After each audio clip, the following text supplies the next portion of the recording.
द्रौपदी मुर्मू सफलता की कहानी। हमारे देश की जनसंख्या 30 करोड़ से भी ज्यादा है और इतनी ज्यादा जनसंख्या होने के साथ साथ हमारा देश दुनिया का सबसे सांस्कृतिक विविध भी है, जहां हर धर्म और हर नस्ल के लोग रहते हैं।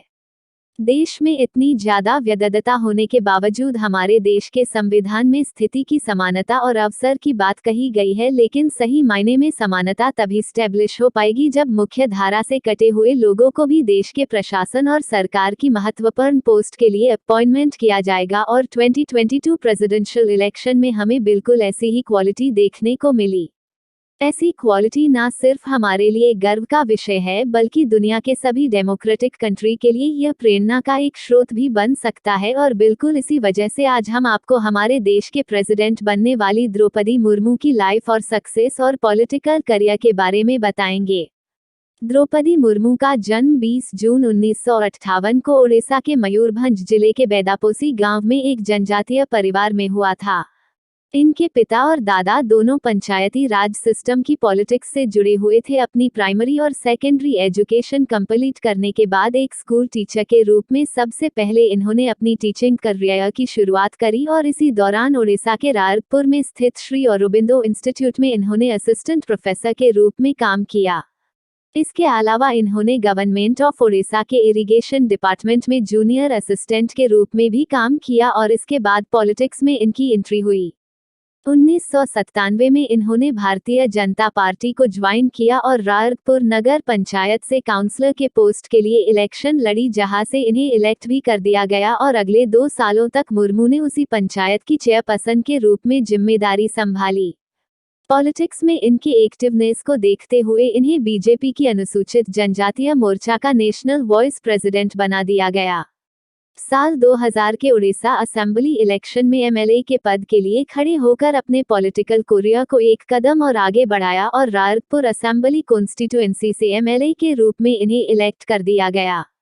मार्च 2000 से 2002 के बीच इन्हें कॉमर्स एंड ट्रांसपोर्ट डिपार्टमेंट के मिनिस्टर की जिम्मेदारी भी सौंपी गई और 2002 के बाद से इन्होंने मिनिस्ट्री ऑफ फिशरीज और एनिमल रिसोर्सेज डेवलपमेंट डिपार्टमेंट को भी संभाला।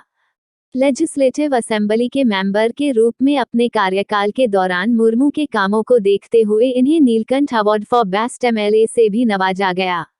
इसके बाद 2004 में फिर दोबारा इन्हें एमएलए के रूप में इलेक्ट किया गया। वहीं दूसरी तरफ 2006 से 2009 तक मयूरभंज डिस्ट्रिक्ट के बीजेपी प्रेसिडेंट के साथ साथ बीजेपी अनुसूचित जनजातीय मोर्चा के स्टेट प्रेसिडेंट के रूप में मुर्मू काम करती रही। मुर्मू की पॉलिटिकल लाइफ में सब कुछ सही चल रहा था, लेकिन अचानक उन्हें पर्सनल लाइफ में कुछ बहुत बड़ी परेशानियां आई, जिन परेशानियों ने उन्हें हताश कर दिया। साल 2009 में एक एक्सीडेंट की वजह से द्रौपदी मुर्मू के बेटे की डेथ हो गई, जिनकी वजह से इनके मेंटल हेल्थ पर काफी असर पड़ा और ये काफी समय तक डिप्रेशन में रही। इसी के कुछ समय बाद साल 2013 में इन्होंने अपने दूसरे बेटे को खो दिया और कुछ ही महीनों बाद इनके हस्बैंड की भी मृत्यु हो गई और इन घटनाओं के बाद किसी के लिए भी डिप्रेशन में जाना स्वाभाविक है। द्रौपदी के अनुसार अपने इस डिप्रेशन मेंटल जोन से बाहर निकलने के लिए वो ब्रह्मा कुमारी संस्था से जुड़ी, जिससे इन्हें काफी मदद मिली और इस स्थिति से बाहर निकलने के बाद इन्होंने जनता की सेवा करने की अपने लक्ष्य पर दोबारा काम करना शुरू किया और 18 मई 2015 को द्रौपदी ने झारखंड की गवर्नर के रूप में शपथ ली। द्रौपदी का ये शपथ न सिर्फ इनके समाज के लिए गर्व का विषय था, बल्कि ये उड़ीसा के पूरे जनजातीय समाज के लिए भी गर्व का विषय था, क्योंकि द्रौपदी मुर्मू उड़ीसा की पहली महिला जनजातीय थी जिन्हें गवर्नर के रूप में अपॉइंटमेंट किया गया था।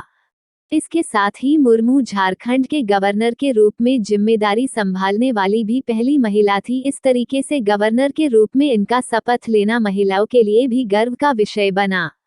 5 साल के टर्म के लिए गवर्नर बनने के बाद मुर्मू ने अपने इस टर्म को पूरा किया। अपने कार्यकाल के दौरान द्रौपदी ने कई ऐसे बिल्स को रिफ्यूज भी किया जिसे झारखंड विधानसभा में अप्रूवल मिल चुका था। इसके साथ ही गवर्नर के रूप में कार्यरत रहते हुए द्रौपदी मुर्मू ने कोरोना के समय में वीडियो कॉन्फ्रेंस के जरिए अपने कई इनिशिएटिव को आगे बढ़ाया। अपने कार्यकाल के दौरान ही मुर्मू ने अनाउंस किया उनकी मृत्यु के बाद उनकी आंख को रांची के ही कश्यप मेमोरियल आई हॉस्पिटल में डोनेट कर दिया जाए।